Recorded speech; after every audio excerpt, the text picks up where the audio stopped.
Hello everyone! Ang plant po na i-feature natin ay ang aking favorite.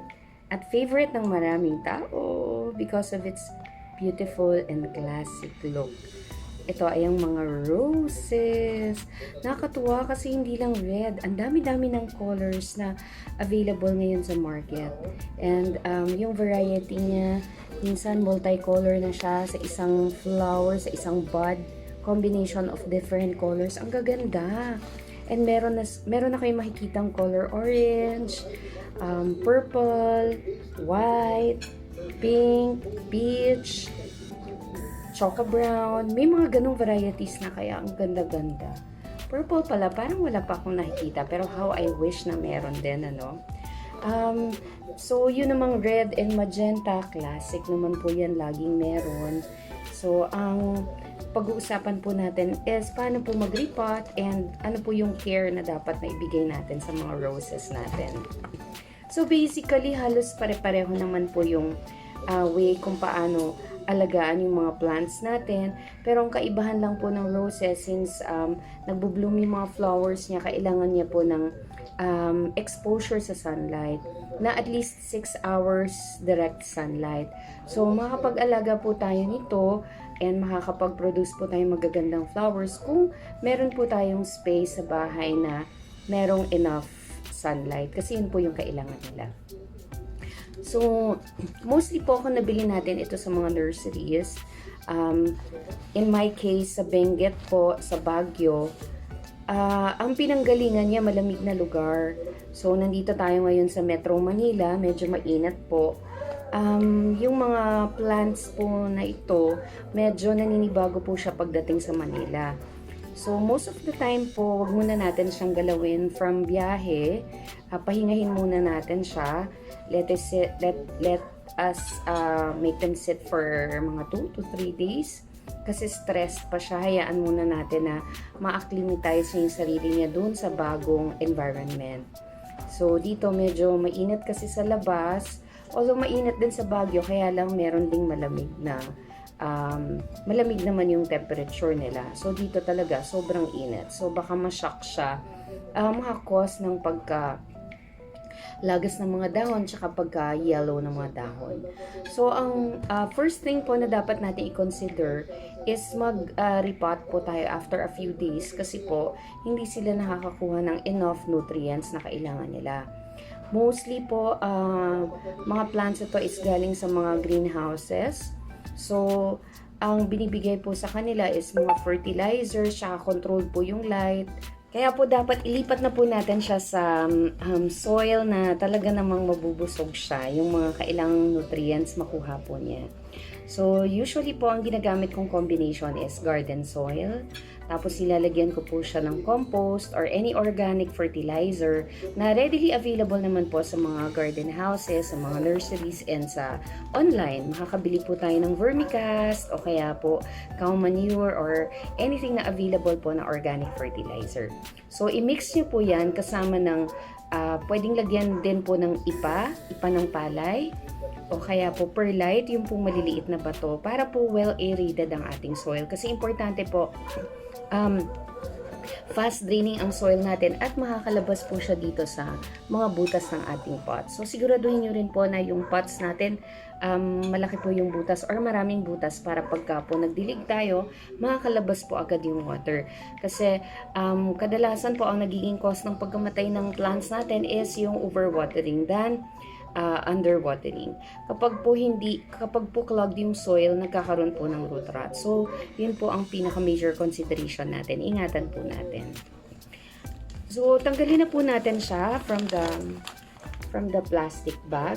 Kung napapansin niyo po, medyo malaki. Ang roses po, kailangan niyang mas malaking lalagyan dahil po yung root system niya medyo mabilis humaba. Mamaya po ipapakita ko sa inyo once ma-open ko siya. So, kailangan po makover po siya ng enough soil. And then, pagka po meron po kayong available sa bahay na mga kitchen scraps, kagaya po ng yung eggshells na dinurog, tsaka po pagka gumawa tayo ng coffee, pwede nating dagdagan ng ground coffee. pangdagdag pa po ng nutrients ng ating roses. So, saglit lang po ha, ilipat na po natin dito. So, ito na po, natanggalan na po natin siya ng ipa. So, nakita natin na purely ipa yung nakalagay sa plant natin. So, hindi siya makakapag-survive ng ilang days. Siguro after ilang weeks, maghihina na yung plant natin kasi wala siyang nutrients. Kahit na ilagay natin siya sa sunlight and kahit na diligan po natin. So, ayan, ready to repot na po tayo. Mahaba yung mga roots niya, although fine siya. So, kailangan rin natin talaga ng malaking pot para naman po yung kanyang roots makover po ng ating soil na pin-repair. So, kung mapapansin niyo po yung soil natin, may pagka-dark na po siya. Kasi nga po, yung color po yan ng vermicast at saka po ng garden soil na pinag-mix natin with perlite. And yung pong ipa na galing dito, pwede naman natin i-combine sa kanya.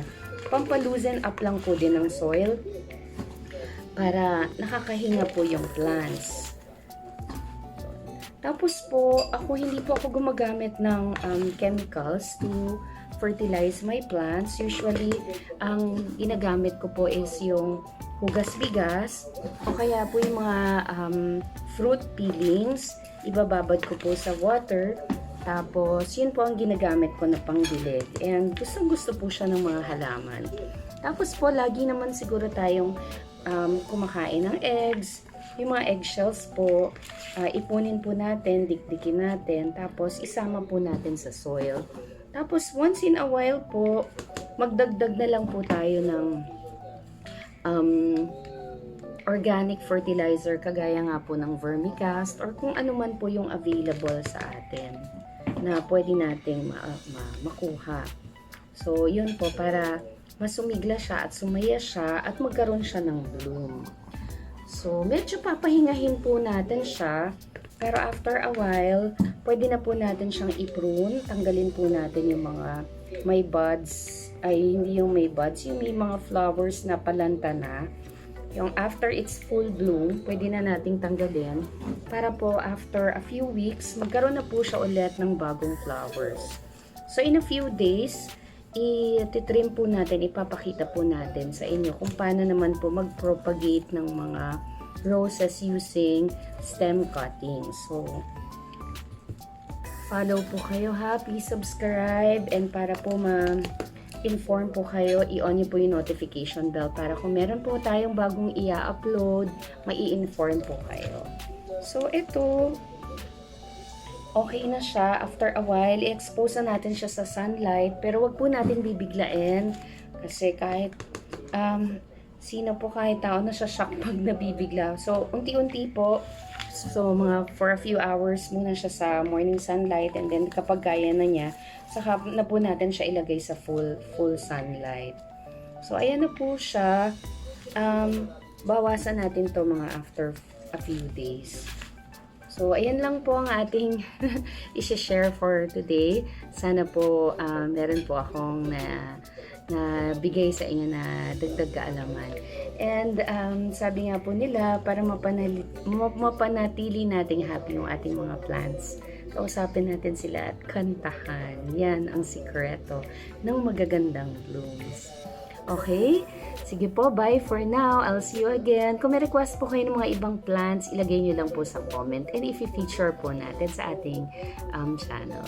Thank you so much. Goodbye!